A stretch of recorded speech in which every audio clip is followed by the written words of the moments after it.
உங்களுக்கு இடுப்புல இருக்க மூட்டு வந்து ரொம்ப தேஞ்சிருக்கு, ஜவ்வு பாதிப்பாயிருக்கு, அதுல ரத்த ஓட்டமே சரியா இல்லை, ஹிப் ஜாயிண்ட்ல சொல்லுவோம். இந்த லெவல்ல வந்து உங்களுக்கு நெக் ஆஃப் ஃபீமர்ல வந்து பிளட் சர்க்குலேஷன் இல்லை, பூட்டு தேஞ்சு போச்சு, பூட்டுல இருக்க ஜவ்வு ரொம்ப டேமேஜ் ஆயிருக்கு, இதுக்கு ஆப்ரேஷன் தான் ஒரே தீர்வு. இந்த ப்ராப்ளத்தினால உங்களால சரியா நடக்க முடியல, வலி அதிகமா இருக்கு, நடையே வந்து மாறி போச்சு, சாஞ்ச மாதிரி நடக்கிறீங்க, முக்கியமா ஸ்டெப்ஸ் ஏறி இறங்கும் போது வலி அதிகமா இருக்குன்னா இந்த வீடியோ உங்களுக்காண்டி தான்.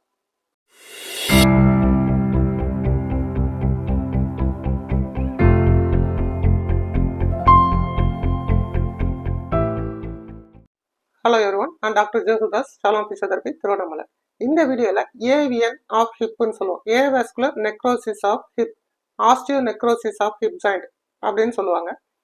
ஹிப் ஜாயிண்ட்ல, இடுப்பில் வர ஹிப் ஜாயிண்ட்ல ரத்த ஓட்டம் சரியா இல்லாதனால அந்த ஹிப் ஜாயிண்டே வந்து ரொம்ப டேமேஜ் ஆனதுனால ஆப்ரேஷன் பண்ணுற அளவுக்கு நிறைய பேர் தள்ளப்படுறாங்க.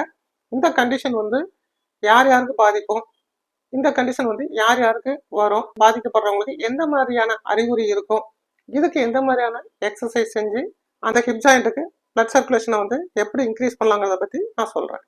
ஃபர்ஸ்ட் ஏவிஎன் அப்படின்னா என்னன்னா, ஏவிஎன் ஏவாஸ்குலர் நெக்ரோசிஸ். ஏவாஸ்குலர் அப்படின்னா இந்த ஹிப் ஜாயிண்ட்ல வர்ற ஃபீமருங்கிற போன், இந்த போனுக்கு கழுத்து பகுதின்னு ஒன்று இருக்கு, இந்த கழுத்து பகுதிக்கு வந்து ரத்த ஓட்டம் சரியா வரல, அதை தான் ஏவாஸ்குலர் அப்படின்னு சொல்லுவோம். நெக்ரோசிஸ்னா டெத் ஆஃப் போன் டிஷ்யூஸ், இந்த ரத்த ஓட்டம் சரியா வராதனால இந்த பகுதியில் இருக்கிற போன் டிஷ்யூஸ் வந்து டெத் ஆயிரும். அப்படி ஆகுறதுனால இந்த போன் வந்து ரொம்ப சாஃப்டா டேமேஜ் ஆயிரும், ஈஸியா உடஞ்சிரும். இதை தான் வந்து ஏவாஸ்குலர் நெக்ரோசிஸ் ஆஃப் ஹிப்னு சொல்லுவோம். இந்த பாதிப்பு வந்து ரெண்டு விதமா பிரிப்போம். ஒன்று ஹிப் ஜாயிண்ட்ல அடிப்படுறதுனால வர்றது, இன்னொன்று வந்து அடிப்படாதவங்களுக்கும் வரும். ஃபர்ஸ்ட் அடிப்படாதவங்க யாருக்கெல்லாம் வரும்னா, ரொம்ப லாங் டேர்மா ஆன்டிகோஆகுலேட் மெடிசின்ஸ் எடுக்கிறவங்க, ஸ்டீராய்ட்ஸ் அதிகமாக எடுக்கிறவங்க, ரொம்ப ப்ரொலாங்டா வந்து ஆல்கஹால் இன்டேக் பண்றவங்க, சிக்கிள் செல் அனிமியா இந்த மாதிரி ப்ராப்ளம் இருக்கிறவங்களுக்கு, சில ஜெனடிக் ஃபேக்டர்ஸ் கண்டிஷன்ஸ் இருக்கிறவங்களுக்கு வரும். அடுத்தது வந்து அடிப்படுறதுனால வரும். அந்த ஹிப் ஜாயிண்ட்ல ஏதாவது ஃப்ராக்சர், அதாவது இந்த ஃபீமரோட நெக் பகுதியிலையோ ஃபீமரோட ஹெட் இந்த ரீஜன்லயோ ஏதாவது ஃப்ராக்சர் ஆச்சுன்னா இந்த பக்கத்துல வர்ற நரம்பு வந்து எப்படியும் டேமேஜ் ஆகும். அப்படி டேமேஜ் ஆகுறதுனால புவர் பிளட் சர்க்குலேஷன் வந்து கிடைக்கிறதுனால இது நாள் போக போக ஒரு 6 மாசத்துக்கு அப்புறம் தான் இந்த பாதிப்பு வந்து நிறைய பேருக்கு தெரிய ஆரம்பிக்கும். ஹிப் ஜாயிண்ட் வந்து டிஸ்லொகேஷன் ஆகுறதுனாலையும் கூட வரும். சில ப்ரீவியஸ் சர்ஜரி வந்து ஹிப் ஜாயிண்ட்ல பண்ணியிருக்கலாம், அதனால கூட இந்த ஏவாஸ்குலர் நெக்ரோசிஸ் வந்து ஏற்படுறதுக்கு உண்டான வாய்ப்பு இருக்கு. இந்த பெல்விஸ் லெவல்ல இருந்து ஃபிமோரல் ஆர்ட்ரின்னு ஒரு ஆர்ட்ரி வரும். இந்த ஆர்ட்ரி தான் வந்து medial circumflex artery, lateral circumflex ஆர்ட்ரின்னு சொல்லி இந்த நெக் ஆஃப் ஃபீமரை வந்து சுத்தும். இந்த ஃபீமரோட கழுத்தை வந்து சுத்தி இந்த ஆர்ட்ரி தான் வந்து சப்ளை பண்ணும். இப்போ இந்த இடத்துல டேமேஜ் ஆகுறதுனால அந்த ஆர்ட்ரிஸ் ரெண்டுமே வந்து ரொம்ப சப்ளை வந்து கொடுக்கறத வந்து குறைவா இருக்கும். இப்போ இந்த ஆர்ட்ரிஸ்க்கு பிளட் சர்க்குலேஷனை எந்த மாதிரியான எக்ஸசைஸ் பண்ணி இன்க்ரீஸ் பண்ணலாங்கிறத பத்தி நான் சொல்றேன். இந்த பாதிப்புக்கு உண்டான எக்ஸசைசஸை வந்து நான் முதல்ல சொல்றதுக்கு முன்னாடி, இந்த பாதிப்பு இருக்கிறவங்களுக்கு தொடை இடுக்குல முன்பக்கத்துல வந்து வலி அதிகமா இருக்கும், நடக்கும்போது ரொம்ப கஷ்டமா இருக்கும், ஸ்டெப் எடுத்து வைக்கவே முடியாது, முக்கியமா ஸ்டெப்ஸ் மாடிப்படி ஏறி இறங்கும் போது வலி அதிகமா இருக்கும், உட்காந்துக்கிட்டு கால் மேல கால் போட்டு உட்கார முடியாது, வலி அதிகமா இருக்கும், கீழே சப்பளங்கால் போட்டு உட்கார முடியாது, அந்த அளவுக்கு வலி வந்து தொடை இடுக்குல ரொம்ப அதிகமா இருக்கும். ஹிப் ஜாயிண்டோட மூவ்மெண்ட் வந்து ரொம்ப குறைஞ்சிருக்கும். இந்த ஏவாஸ்குலர் நெக்ரோசிஸால பாதிக்கப்பட்டவங்களுக்கு வந்து நான் எக்ஸசைசஸ் வந்து இப்போ நான் இந்த வீடியோவில் சொல்ல போறேன். இந்த எக்ஸசைஸ் நீங்க செய்யறதுனால உங்களுக்கு ஹிப் ஜாயிண்டோட மூவ்மெண்ட் வந்து நல்லா மெயின்டைன் ஆகும், நல்லா கூடும். இந்த நெக் ஆஃப் ஃபீமர் இந்த இடத்துல வந்து ரத்த ஓட்டம் சரியா இல்லாம இருக்கிறது வந்து அதிகமாகும். அதே போல தசைகள் நல்லா வலுவடையும். ஹிப் ஜாயிண்டை சுற்றி இருக்கிற மசில்ஸ், டைஸ்ல இருக்கிற மசில்ஸ், குவாட்ரிசெப்ஸ், ஹாம்ஸ்ட்ரிங்ஸ், குளூட்டியஸ், இந்த மசில்ஸ் எல்லாமே வந்து நல்லா ஸ்ட்ரென்தனிங் ஆகும். உங்களுக்கு வலியும் வந்து இது செய்ய செய்ய குறைய ஆரம்பிக்கும். ஃபர்ஸ்ட் ஒரு பெட்ஷீட்டோ டவலோ மடிச்சு குதிகாலுக்கு அடியில வைங்க. வச்சுட்டு குதிகாலை வந்து நல்லா கீழே ப்ரெஸ் பண்ணுங்க. ப்ரெஸ் பண்ணி ஒரு 5 செகண்ட்ஸ் ஹோல்ட் பண்ணி விடுங்க. திரும்பவும் ப்ரெஸ் பண்ணுங்க, ஹோல்ட் பண்ணி விடுங்க. இது ஒரு 5 செகண்ட்ஸ் ஹோல்ட் பண்ணி ஒரு 10 ரிப்பிட்டேஷன் செய்யுங்க. இது செய்யறதுனால உங்களுக்கு காலில் இருக்க பின்னாடி இருக்க ஹாம்ஸ்ட்ரிங் மசில்ஸ் வந்து நல்லா ஆக்டிவேட் ஆகும், குளூட்டியஸ் மசில்ஸும் நல்லா ஆக்டிவேட் ஆகும். அதே டவலோ பெட்ஷீட்டையோ முட்டி கடியில வச்சுக்கோங்க. வச்சுட்டு முட்டியை வந்து நல்லா கீழே ப்ரெஸ் பண்ணுங்க. ப்ரெஸ் பண்ணி ஒரு 5 செகண்ட்ஸ் ஹோல்ட் பண்ணி விடுங்க. திரும்பவும் ப்ரெஸ் பண்ணுங்க, ஒரு 5 செகண்ட்ஸ் ஹோல்ட் பண்ணி விடுங்க. இது ஒரு 5 செகண்ட்ஸ் ஹோல்ட் பண்ணி ஒரு 10 ரிப்பிட்டேஷன் நீங்க செய்யறப்போ தொடையில இருக்க முன்பக்க தசை குவாட்ரிசெப்ஸ் மசில்ஸ் வந்து நல்லா ஆக்டிவேட் ஆகும், ஸ்ட்ரென்தனிங் ஆகும். ஒரு காலை வந்து லேசா மடிச்சுக்கோங்க.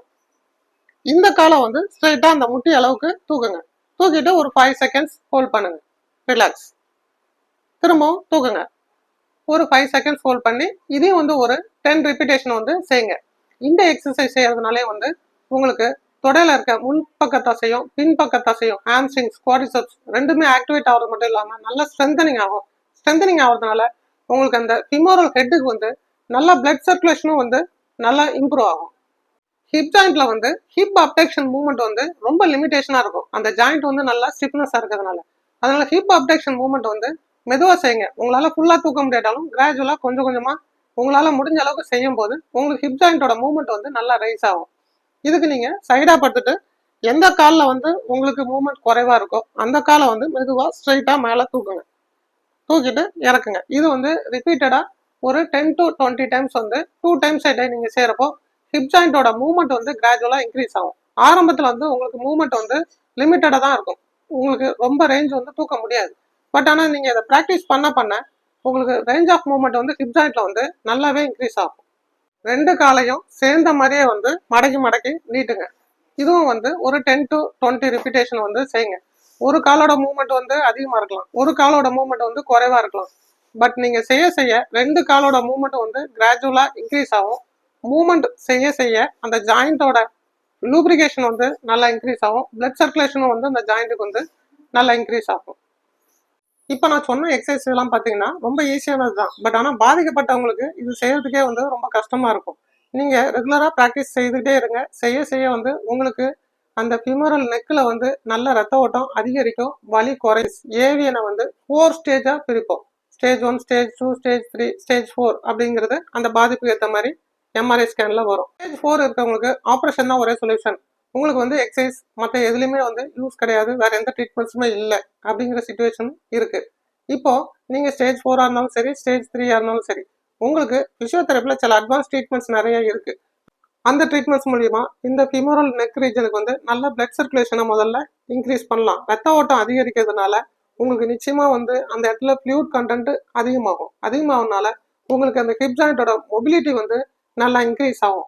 மொபிலிட்டி இன்க்ரீஸ் ஆகுறதுனால நீங்க வாக்கிங் வந்து நல்லா பண்ண முடியும். உங்களோட டெய்லி ஆக்டிவிட்டிஸை வந்து நீங்க வலி இல்லாம செய்ய முடியும்.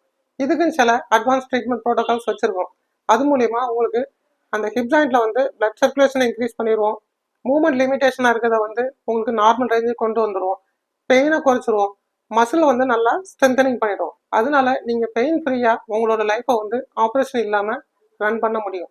நீங்களும் இதே போல் ரொம்ப நாளாக பாதிப்போட கஷ்டப்பட்டு இருந்தீங்கன்னா இது என்னோட வாட்ஸ்அப் நம்பர் தான். இந்த நம்பருக்கு உங்களோட ரிப்போர்ட்ஸ் அனுப்பி வைங்க. எங்ககிட்ட அப்பாயின்மெண்ட்ஸ் கன்ஃபார்ம் பண்ணிட்டு வாங்க. இந்த ப்ராப்ளத்துலேருந்து நீங்கள் நல்லா ரெக்கவர் ஆகிறதுக்கு நாங்கள் ஹெல்ப் பண்ணுறோம். தேங்க்யூ.